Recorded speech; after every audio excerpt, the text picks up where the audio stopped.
Hey guys, welcome back! In today's video, I'll show you how to activate two-factor authentication, or 2FA, on your eToro account. Adding 2FA is one of the easiest ways to keep your account safe and secure, so let's get started. Before you begin, make sure that you have an active and verified phone number linked to your eToro account.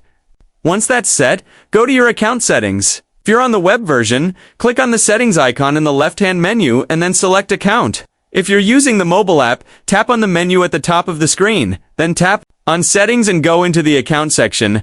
Inside the Account settings, scroll down to the Security section. Here you'll see the option to turn on two-factor authentication. Simply toggle the switch, and eToro will send a verification code to your registered mobile number via SMS.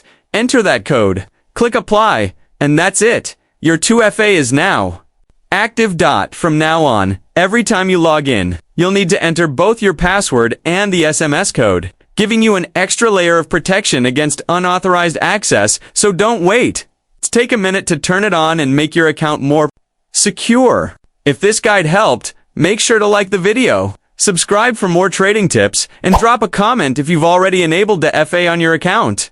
Thanks for watching, and I'll see you in the next one.